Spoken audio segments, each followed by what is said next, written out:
کوئی جواب سمجھ میں نہیں آ رہا تھا۔ محدث اعظم پاکستان نے ارشاد فرمایا، سنو، سرکار نے فرمایا ہے کل شیء یعلم انی رسول اللہ، کائنات کی ہر شے جانتی ہے کہ میں اللہ کا رسول۔ سبحان اللہ سبحان اللہ۔ اب تم بتاؤ اس حدیث کی روشنی میں یہ تنکا حضور کو جانتا ہے؟ اس نے اقرار کیا واقعی اس حدیث کی روشنی میں تنکا حضور کو جانتا ہے۔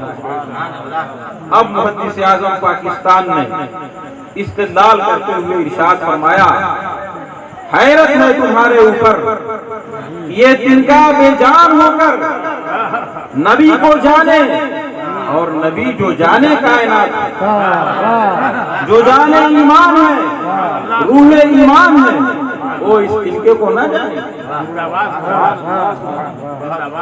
وہ دیوبندی لاجواب، کائنات کی ہر شے نبی دو جہاں صلی اللہ علیہ وسلم کو جانتی ہے، صرف جانتی ہی نہیں بلکہ مانتی بھی۔ سبحان اللہ سبحان اللہ۔ اطاعت رسول کی زنجیر میں ساری چیزوں کو جکڑ دیا گیا ہے، پوری کائنات محکوم ہے اور سرکار کی حیثیت حاکم کی، خاک فرش سے لے کر فراز عرش، ہر چیز ہر شے نبی اکرم صلی اللہ علیہ وسلم کے حکم کی پابند ہے، ہر چیز پر آپ کی حکمرانی جاری و ساری ہے۔ اللہ اللہ شہ کونین جلالت تیری، فرش کیا عرش پہ جاری ہے حکومت۔ سبحان اللہ۔ جہاں انسانوں نے نبی دو جہاں صلی اللہ علیہ وسلم کی تعظیم و توقیر کی ہے، ناموس رسالت کا تحفظ کیا ہے، سرکار کی عزت و آبرو کی حفاظت کے لیے کبھی جان اور کبھی مال کی قربانیاں پیش کی ہیں، وہیں پر جانوروں نے بھی نبی دو جہاں صلی اللہ علیہ وسلم کی تعظیم و توقیر کی، ان کا ادب و احترام بجا لایا ہے، یہاں تک کہ ناموس رسالت پر اگر کسی نے حملہ کیا ہے تو درندوں اور کتوں نے ویسے شخص کو انشاءاللہ آج یہ ثابت کیا جائے گا کہ جانور تو سرکار کا ادب کرتے ہیں، مگر یہ وہابی دیوبندی بدعقیدہ یہ کیسے بد نصیب افراد ہیں جو نبی کی تعظیم و توقیر کے قائل نہیں ہے اور نبی کا ادب و احترام نہیں کرتے۔ اسی لیے کہا جاتا ہے کہ یہ جانوروں سے بھی بدتر ہے۔ اولئک کالانعام بل ھم اضل، جو لوگ نبی کا ادب و احترام نہیں کرتے ہیں اور جانوروں سے بھی گئے گزرے ہیں، اس لیے کہ کسی جانور نے حضور کی شان میں گستاخی نہیں کی، مگر دیوبندیوں اور وہابیوں نے حضور کی شان میں گستاخی کا ارتکاب کیا ہے۔ تو آج ہماری تقریر کا یہی موضوع ہوگا، با ادب جانور اور بے ادب وہابی۔ سبحان اللہ سبحان اللہ۔ با ادب جانور کا بیان تو تصریحاً ہوگا اور بے ادب وہابی کا بیان تلویحاً ہوگا۔ روایتوں میں آتا ہے، حضرت عائشہ صدیقہ رضی اللہ تعالیٰ عنہ ارشاد فرماتی ہیں، ہمارے گھر ایک جانور تھا جس کی عادت یہ تھی کہ جب نبی دو جہاں صلی اللہ علیہ وسلم گھر میں تشریف فرما نہ ہو تو جانور خوب شوخی کرتا، اچھلتا اور کودتا، اور جیسے ہی سرور کون و مکان صلی اللہ علیہ وسلم گھر میں تشریف لاتے اس کی شوخی ختم ہو جایا کرتی تھی، اس کا اچھلنا اور کودنا بند ہو جایا کرتا تھا۔ روایت ختم ہو گئی، اس کی وجہ کیا تھی؟ علامہ زرقانی نے اس روایت کو نقل کرنے کے بعد اس کی دو وجہیں نقل کی ہیں تحریر، اور دونوں وجہیں انتہائی ایمان افروز۔ پہلی وجہ تحریر کرتے ہوئے ارشاد فرماتے ہیں، کان لا یتحرک ادبا معہ صلی اللہ علیہ وسلم، جب سرکار گھر میں رونق افروز ہوتے تھے تو وہ جانور اس لیے حرکت نہیں کرتا تھا کہ کہیں سرکار کی بے ادبی نہ ہو۔ دوسری وجہ تحریر کرتے ہوئے ارشاد فرماتے ہیں لم یقر لعدم رؤیتہ صلی اللہ علیہ وسلم شوقا لہ،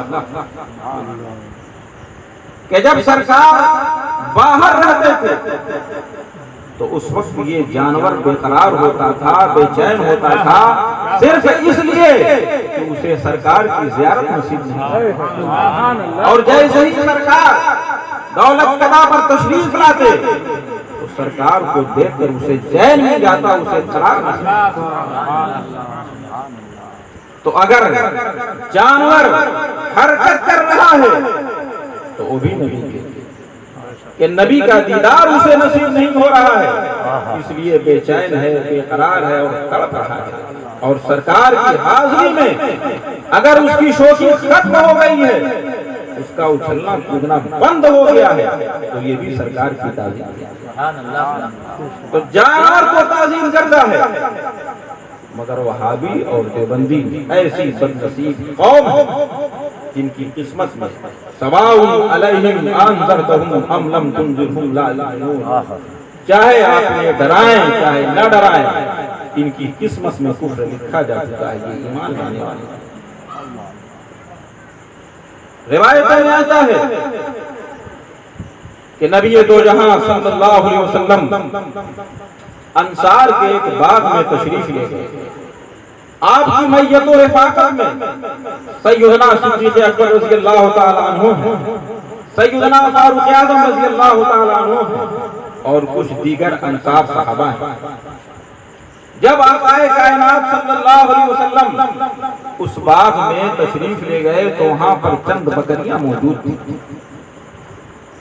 جیسے ہی بکریوں نے سرکار کے رخ زیبا کا دیدار کیا ہے، سرکار کے سامنے سجدے میں ان بکریوں نے سرکار کو سجدہ کیا۔ اس سے یہ بات معلوم ہو رہی ہے کہ بکری بھی جانتی ہے کہ اللہ کا رسول، یہ بکری بھی رسول کی تعظیم کر رہی ہے۔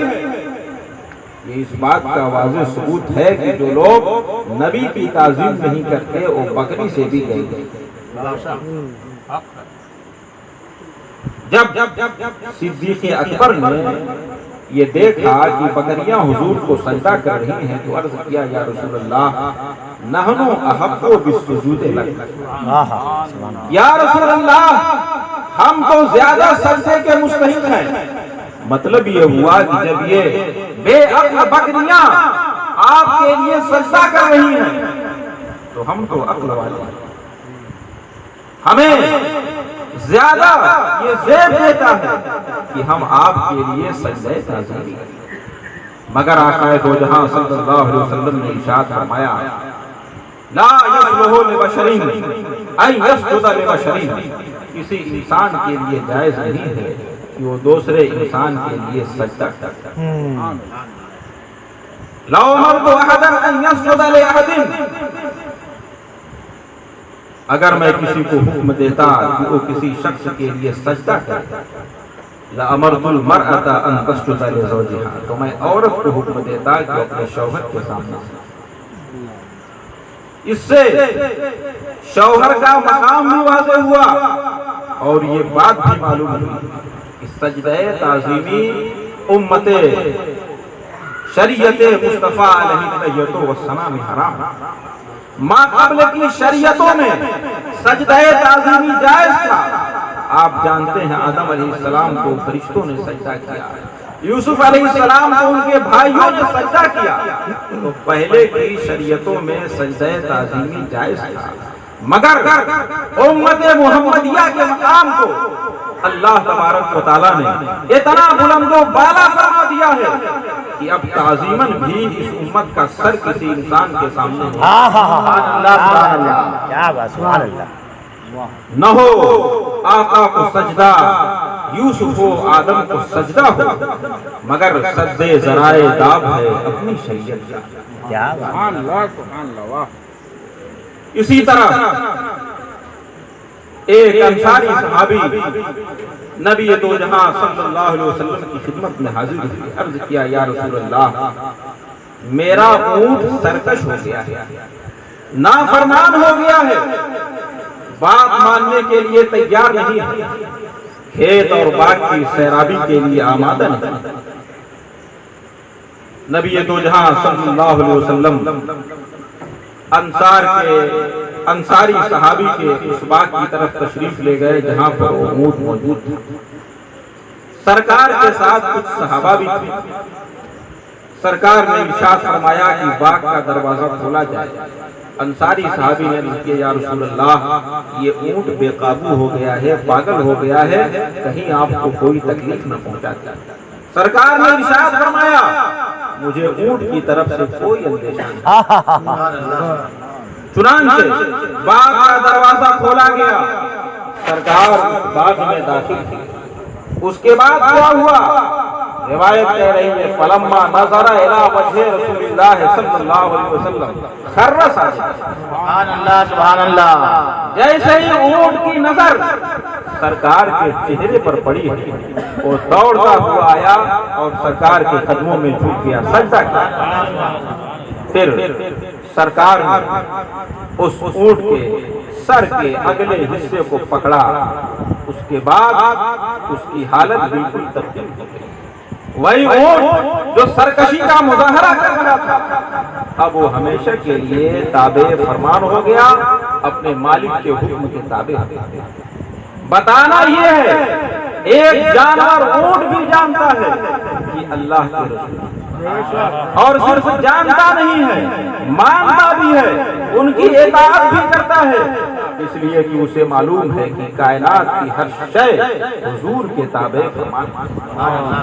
کسی شے کے لیے سرتابی کی رسول کے حکم سے انحراف اور عدول کی گنجائش نہیں۔ یہی وجہ ہے سرکار کا جب حکم ہوا ڈوبا ہوا سورج واپس آیا، سرکار کا حکم ہوا چاند دو ٹکڑے ہو گیا، سرکار کا حکم ہوا زمین شق ہو گئی، سراقہ کا پاؤں زمین میں دھنس گیا۔ کتنے ہی واقعات معجزات ہیں جن سے یہ بات ثابت ہوئی ہے کہ فرش سے لے کر کے عرش تک پوری کائنات میں نبی دو جہاں صلی اللہ علیہ وسلم کا حکم جاری و ساری ہے۔ کعبہ کو کھانے کے لیے ابرہہ اپنا لشکر لے کر گیا تھا، یہ بات سب کو معلوم ہے۔ ابرہہ کے ہاتھی کا نام محمود تھا۔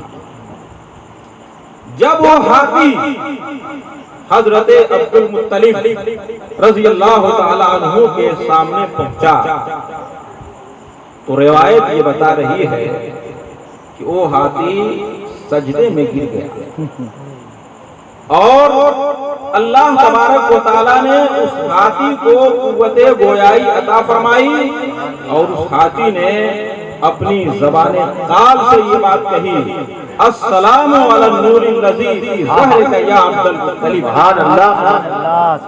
اے عبد المطلب اس نور پر میں سلام بھیجتا ہوں جو نور آپ کی پشت میں موجود ہے۔ ایک ہاتھی کو بھی سرکار کا وہ نور نظر آ جا رہا ہے جو عبد المطلب کی پشت میں موجود ہے، مگر یہ وہابی قرآن بھی پڑھتے ہیں، حدیث بھی پڑھتے ہیں، نہ ان کو رسول کا نور دکھائی دیتا ہے، نہ رسول کی عظمت والی آیتیں نظر آتی ہیں، نہ رسول کی شان پر دلالت کرنے والی حدیثیں ان کو دکھائی دیتی ہیں۔ تو اب اس کے علاوہ کیا کہا جا سکتا ہے کہ یہ جانوروں سے بھی کہیں بدتر اور تو ایک طرف تو جانوروں کا ادب و احترام اور ایک طرف یہ وہابیوں اور دیوبندیوں کی بے ادبی ہے۔ حضرت سفینہ رضی اللہ تعالیٰ عنہ صحابی رسول ہے، نام کچھ اور تھا مگر سرکار کی زبان مبارک سے ایک بار سفینہ ارشاد ہو گیا تھا۔ سفینہ عربی زبان میں کشتی کو کہتے ہیں۔ اس کا پس منظر یہ تھا کہ ایک بار صحابہ کرام کے پاس سامان زیادہ ہو گیا تھا، اٹھانا مشکل ہو گیا تھا۔ سرکار نے حکم دیا حضرت سفینہ کو کہ وہ چادر بچھاتے ہیں، دوسرے صحابہ کا سامان بھی اسی چادر میں رکھ دیا گیا اور پھر سرکار نے سفینہ سے ارشاد فرمایا اے سفینہ تم اس کو اپنے کاندھے پہ اٹھا۔ سرکار کی زبان سے جب یہ بات ادا ہو گئی تو وہ صحابی جو بہت کم بوجھ اٹھا سکتے تھے اب وہ 7 اونٹوں کا بوجھ اٹھانے کے لیے، اس لیے وہ تنہا ایک آدمی نہیں بلکہ پوری کشتی اور سفینے کا کام کر رہے تھے۔ یہی صحابی ہیں، ان کا واقعہ کتابوں میں لکھا ہوا ہے۔ ایک بار یہ سمندر کا سفر کر رہے تھے، اتفاق ایسا کشتی ٹوٹ گئی۔ کشتی کے جس تختے پر آپ سوار تھے پانی کی موجوں نے اس تختے کو مار مار کر کسی جنگل میں پہنچا دیا۔ جیسے ہی آپ جنگل میں پہنچے اسی وقت ایک شیر سامنے سے نمودار ہوا۔ قریب تھا کہ وہ شیر آپ کے اوپر حملہ کر۔ اس وقت حضرت سفینہ نے ارشاد فرمایا، یا ابا الحارث انا مولا رسول اللہ صلی اللہ علیہ وسلم۔ ابو الحارث یہ شیر کی کنیت، اے شیر سنو، میں نبی اکرم صلی اللہ علیہ وسلم کا غلام ہوں۔ وکان من امری کہتا و کہتا، میرا معاملہ یوں اور یوں۔ انہوں نے اپنا پورا معاملہ بیان فرمایا۔ شیر نے اسے سنا، سننے کے بعد کیا ہوا؟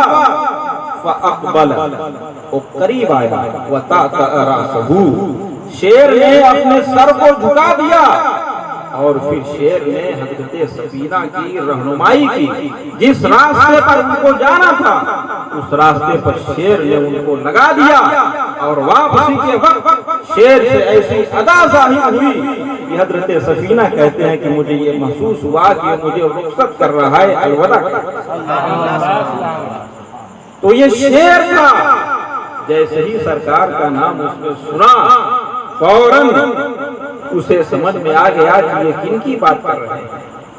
وہ جانتا ہے شیر بھی سرکار کون ہے، سرکار کی نسبت کا اس نے احترام کیا۔ جب ایک صحابی کی یہ حیثیت ہے شیر کی نظر میں تو اس کی نگاہ میں نبی تو جہاں صلی اللہ علیہ وسلم کی اہمیت کیا ہے، ان کا مقام و مرتبہ کیا ہوگا۔ ایک شیر بھی جب سرکار کے اس میں گرامی کو سن لیتا ہے تو اپنے کچھار میں ہوتے ہوئے بھی اس کی ساری توانائی ختم ہو جاتی ہے۔ علامہ بوصیری رحمۃ اللہ علیہ قصیدہ بردہ شریف میں ارشاد فرماتے ہیں، ومن تکن برسول اللہ نصرتہ ان تلقہ الاسد فی آجامہا تجمی۔ جس شخص کے ساتھ نبی دو جہاں صلی اللہ علیہ وسلم کی نصرت اور حمایت ہوتی ہے، اگر شیر اپنے کچھار میں بھی اس سے ملاقات کریں تو وہ شیر کم بخود ہو کر کے رہے۔ کیا بات ہے، سبحان اللہ۔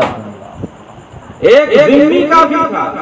ذمی کافر اس کو کہتے ہیں جو اسلامی حکومت کو ٹیکس دیتا ہے اور اسلامی حکومت کی پوری ذمہ داری ہوتی ہے کہ وہ اس کی جان و مال کی حفاظت کرے۔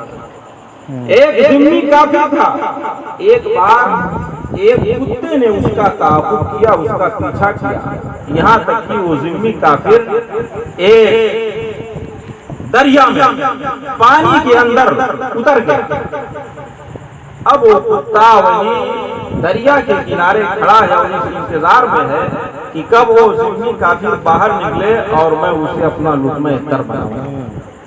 اب اس ذمی کافر کو بات سمجھ میں نہیں آ رہی تھی اس شیر سے بچنے کی تدبیر کیا ہوا۔ اس وقت اسے ایک تدبیر سمجھ میں آ گئی۔